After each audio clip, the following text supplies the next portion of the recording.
السلام علیکم ورحمۃ اللہ وبرکاتہ۔ اعوذ باللہ من الشیطان الرجیم، بسم اللہ الرحمن الرحیم۔ رب اشرح لی صدری ویسر لی امری واحلل عقدۃ من لسانی یفقہوا قولی، رب زدنی علما اللہم فقہنا فی الدین۔ آج کا لیسن 119 سے 121 تک ہے۔ وقال، اور اس نے کہا، لأتخذن، نہیں 19 آئی تھی سوری، وَلَأُضِلَّنَّهُمْ، اور البتہ ضرور بھٹکاؤں گا ان کو، وَلَأُمَنِّيَنَّهُمْ، اور البتہ میں ضرور امیدیں دلاؤں گا ان کو، وَلَآمُرَنَّهُمْ، اور ضرور میں حکم دوں گا ان کو، فَلَيُبَتِّكُنَّ آذَانَ الْأَنْعَامِ، تو ضرور وہ کاٹیں گے کان جانوروں کے، وَلَآمُرَنَّهُمْ، اور ضرور میں حکم دوں گا ان کو، فَلَيُغَيِّرُنَّ خَلْقَ اللَّهِ، تو ضرور وہ بدل دیں گے اللہ کی تخلیق کو، وَمَن يَتَّخِذِ الشَّيْطَانَ وَلِيًّا مِّن دُونِ اللَّهِ، اور جو کوئی بنا لے شیطان کو دوست اللہ کے سوا، فَقَدْ خَسِرَ خُسْرَانًا مُبِينًا، تو اس نے نقصان اٹھایا، نقصان کھلا۔ یعدہم ویمنیہم، وہ وعدہ کرتا ہے ان سے اور امیدیں دلاتا ہے ان کو، وما یعدہم الشیطان الا غرورا، اور نہیں وعدہ کرتا ان سے شیطان مگر دھوکے کا۔ اولئک مأواہم جہنم، یہی لوگ ہیں ان کا ٹھکانہ ہے جہنم، ولا یجدون عنہا محیصا، اور نہ وہ پائیں گے اس سے بھاگنے کی جگہ، جائے پناہ۔ اللہ تعالیٰ نے جب شیطان کو جنت سے نکالا، اس نے حضرت آدم علیہ السلام کو سجدہ کرنے سے انکار کیا، خود کو بڑی چیز سمجھا، غرور کیا، حسد کیا، تو اللہ نے فرمایا نکل جا، اب میری جنت پہ رہنے کا تو حقدار نہیں، میری نافرمانی کی ہے۔ تو کہنے لگا مجھے قیامت تک کے لیے مہلت دو۔ جب اللہ نے مہلت دی تو اللہ ہی پر بلیم کرتا ہوا نکلا، فَبِمَا أَغْوَيْتَنِي لَأَقْعُدَنَّ لَهُمْ صِرَاطَكَ الْمُسْتَقِيمَ، اس وجہ سے کہ تو نے مجھے بے راہ کیا ہے، میں ضرور بیٹھوں گا تیرے سیدھے راستے میں۔ اور یہیں اس کی کچھ باتیں ہیں جو اس نے اللہ سے پورا مقابلہ کرنے کے لیے بولی تھی۔ وَلَأُضِلَّنَّهُمْ، میں انہیں ضرور بھٹکا دوں گا۔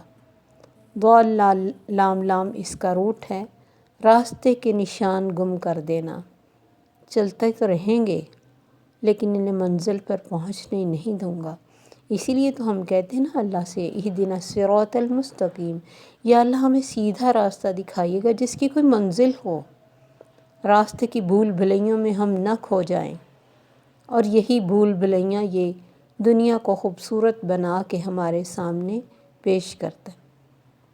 کام ہم کوئی کرنا چاہتے ہیں، کرواتا اپنی پسند کے ہیں، دنیا میں اتنا گم کرتا ہے، دنیا کی اتنی اہمیت ہماری نظروں میں کر دیتا ہے، دنیا کی تعلیم کی، دنیا کی باتوں کی، رسم و رواج کی، فنکشنز کی، اور خود دنیا کی کتنا فکر ہوتا ہے نا ہمیں اپنی دنیا کا۔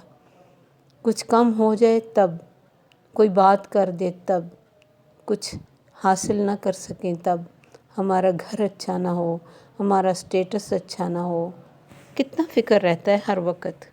جب انسان اپنے مزے میں لگ جائے، باتوں میں لگ جائے، تو اصل مقصد بھول جاتا ہے، اور یہی شیطان کا وار ہے، وہ اصل سے ہی ہٹانا چاہتا ہے۔ جب ہم دنیا کی چیزوں میں مصروف ہو کر اپنے اصل گول اور زندگی کے مقصد کو بھول جاتے ہیں، کیونکہ جس کو جو شوق لگ جاتا ہے وہ اسی میں پھر لگتا ہے، اسی میں اس کا ٹائم لگتا ہے، اسی میں اس کی صحت لگتی، اسی میں اس کا مال لگتا ہے، اور اسی میں اس کی اٹینشن لگتی، یہی اس کی چال ہے۔ اس نے کہا تھا ایسی باتوں میں لگاؤں گا کہ وقت برباد بھی کر دیں گے لیکن فکر نہیں ہوگا، کیونکہ ان کے دل کی پسند کے کام کرواؤں گا نا۔ بھٹکنے کی ایک بڑی وجہ ہماری یہ ہے کہ ہم احساس نہیں کرتے اس چیز کا کہ ہم بھٹک گئے ہیں۔ جب کسی انسان کو یہی نہ پتہ ہو کہ اس کا راستہ غلط ہے، اسے کیسے افسوس ہوگا کہ میں کسی غلط منزل پہ نہ پہنچ جاؤں۔ اس نے پورے وثوق سے کہا، پورے زور سے کہا، پورے یقین سے کہا کہ ضرور میں کروں گا، لا لا یہ جو جتنے بھی لام ہیں ساتھ، یہ اسی وجہ سے کہ میں ضرور ایسا کروں گا۔ ہم تھک جاتے ہیں، ہم سو جاتے ہیں، ہم سست پڑ جاتے ہیں، نیکی کا کوئی کام بڑے شوق سے شروع کرتے ہیں، چھوڑ دیتے ہیں، وہ تھکتا بھی نہیں، وہ چھوڑتا بھی کچھ نہیں، اس میں بڑی استقامت ہے، وہ پورے ڈٹرمنیشن سے اپنا کام کرتا ہے، جس کام کو لگتا ہے پورا کر کے ہٹتا ہے جہاں تک اس کا زور چلے۔ تو اس نے کہا میں اس کا راستہ گم کروں گا، اس کو راستے کے نشان مٹا دوں گا، وَلَأُمَنِّيَنَّهُمْ، اور دوسری چال کیا، ان کو امیدیں دلاؤں گا نا، کبھی بچوں کے اچھے مستقبل کی امیدیں، کبھی خوبصورت گھر کی امیدیں، کبھی دنیا میں حسن کی امیدیں، بہت ساری امیدیں، کتنی امیدوں کے ساتھ انسان بھٹکتا ہے۔ ایک بڑی وجہ یہی ہے بھٹکنے کی، ہر وقت ایک انہونی چیز کے انتظار میں انسان رہتا ہے، جھوٹی آرزوؤں میں رہنا، اور بالکل دوسری آخرت میں بخشش کی امیدیں بغیر کچھ کیے۔ کوئی بات نہیں، وہ غفور الرحیم ہے، ہمارے نبی سے ہماری اتنی محبت ہے، وہ ہماری سفارش کر دیں گے نا، مریں گے تو دیکھا جائے گا۔ خواہشات کا جال بچھاتا ہے، آخرت کو ہماری نظر میں چھوٹا کرتا ہے، غیر رحم کرتا ہے، دنیا کی چھوٹی چھوٹی باتوں اور دنیا کی چھوٹی چھوٹی جو خواہشات ہیں ان کو بڑا کر کے دکھاتا ہے۔ جو شر والا ہے اس کے لیے شر کا جال بچھاتا ہے، اور جو خیر میں دلچسپی لیتا ہے اس کے لیے خیر کا جال بچھاتا ہے۔ نماز پڑھاتا ہے لیکن لیٹ کر آتا ہے، اور سنت کے مطابق نہیں پڑھاتا، کوئی خرچ کر لے اس کا دکھاوا کراتا ہے، اور ان کاموں میں مصروف رکھواتا ہے جن کی اہمیت نہ ہو، جو بدعات ہوں، ان میں پیسہ، ٹائم، کوشش لگواتا ہے، اور انسان اتنا خوش ہوتا ہے کہ میں نے بہت نیکی کا کام کیا۔ تو یہ سارے اس کے بچھائے ہوئے جال ہیں، وَلَأُمَنِّيَنَّهُمْ، لانگ ٹرم منصوبے، لمبے لمبے بچوں کے لیے منصوبے اور بڑے بڑے گھر کہ ان کا یہ بن جائے وہ بن جائے، اور اسی میں محنتیں دن رات کھپواتا ہے۔ وَلَآمُرَنَّهُمْ، میں انہیں حکم دوں گا، یہ جانوروں کے کان کاٹ دیں گے۔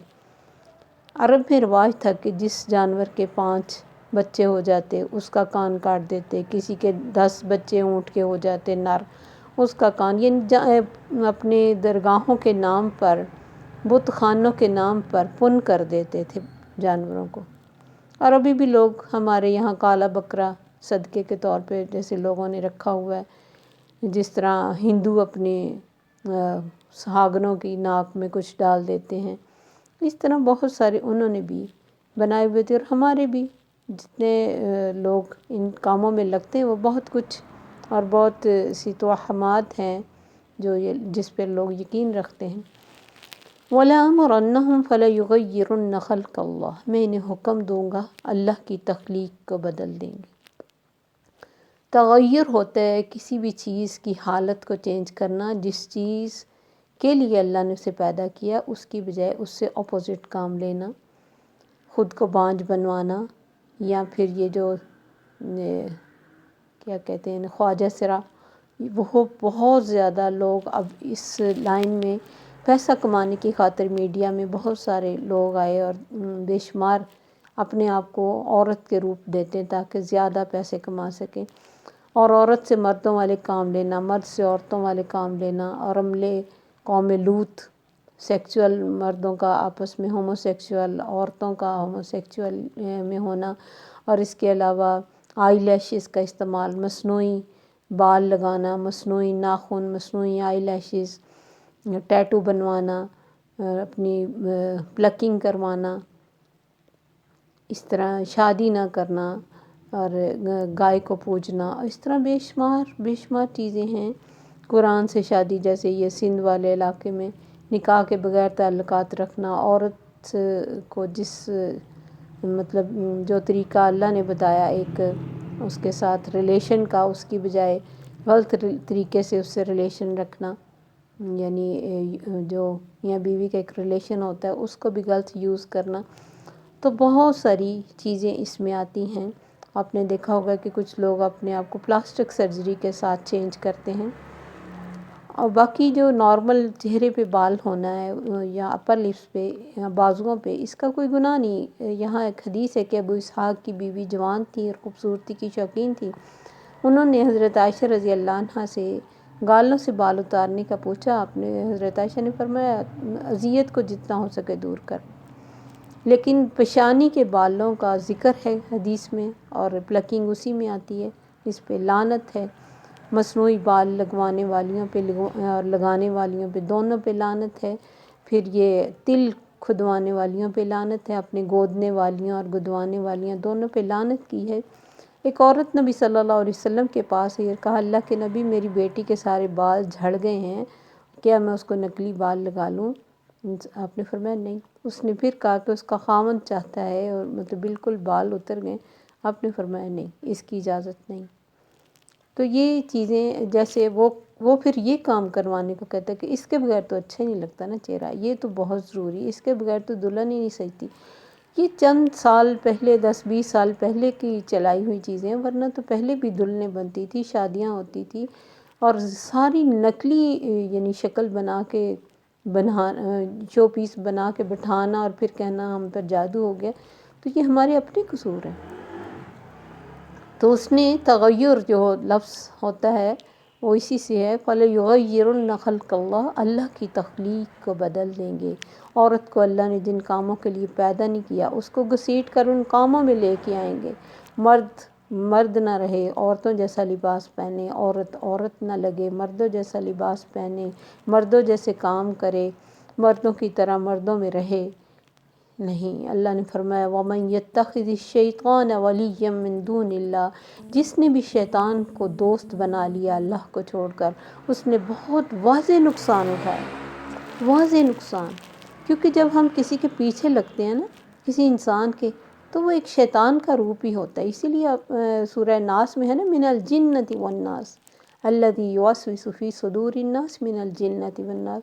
تو لوگوں میں بھی شیطان کی شکل میں آ کے تو ہمیں ورگلاتے ہیں اور ان چیزوں کو اٹریکٹیو کر کے دکھاتے ہیں جو دین میں صحیح نہیں ہوتی، اور پھر جب ہم ان لوگوں کے پیچھے لگتے ہیں تو ایک طرح سے ہم شیطان کی ہی پوجا کرتے ہیں، شرک بھی کرتے ہیں۔ تو یہ سارا کچھ شیطان خود قیامت کے دن کہے گا، اس کی باتیں اللہ نے قرآن میں کوٹ کی ہیں کہ کیسے کہے گا کہ میں تمہارے سامنے آیا تھا، میرے پاس کوئی ثبوت تھا؟ اللہ نے تو تمہیں ایک ثبوت، ایک دلیل، ایک سب کچھ دیا تھا، میں تو صرف تمہارے دل میں ڈالا تھا، تم نے مجھے فالو کیا، مجھے برا نہ کہو، خود کو برا کہو، وہ تو بری ہو جائے گا۔ اور جو پیچھے لگیں گے ان کا کیا بنے گا؟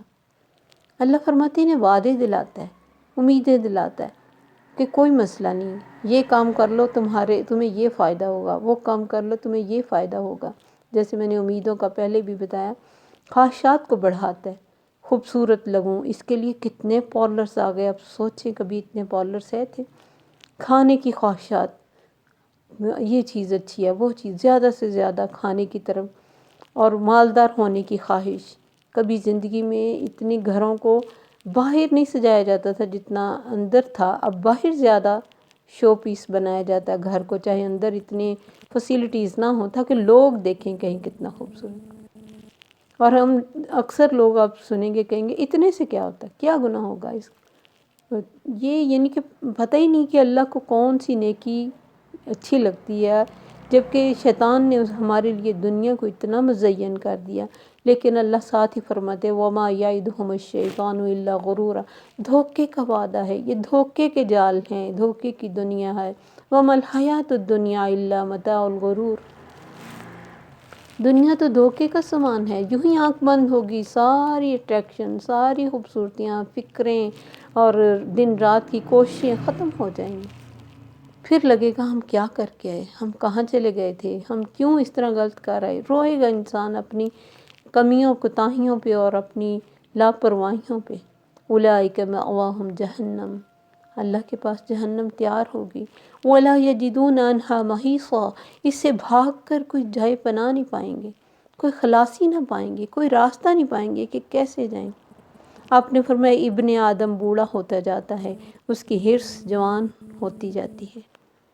ہمارے گناہوں کو چھوٹا کر کے دکھاتا ہے، دنیا کا چھوٹا سا غم بھی ہمیں اتنا بڑا لگتا ہے، چہرے کا ایک داغ ہمیں دکھی کر دیتا ہے۔ ہمارا دل اگر سیاہ بھی ہو جائے ہمیں کوئی دکھ نہیں ہوتا، کیونکہ وہ نظر نہیں نہ آتا۔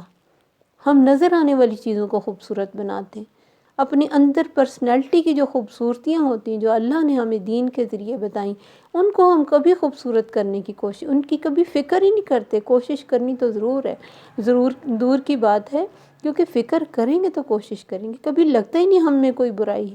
کب ہم نے بیٹھ کر سوچا کہ میں کسی کا دل تو نہیں دکھاتی، میں گندی تو نہیں ہوں، میں اپنے آس پاس صفائی رکھتی ہوں، میں جس طرح بولتی ہوں میں ویسی ہوں، جو باتیں کرتی ہوں اس طرح کا میرا بیہیو ہے، میں سب لوگوں سے اچھے طریقے سے اور صاف دل سے ملتی ہوں یا دھوکہ دیتی ہوں، میں دوسروں کا اچھا سوچتی ہوں جیسے اپنا سوچتی ہوں۔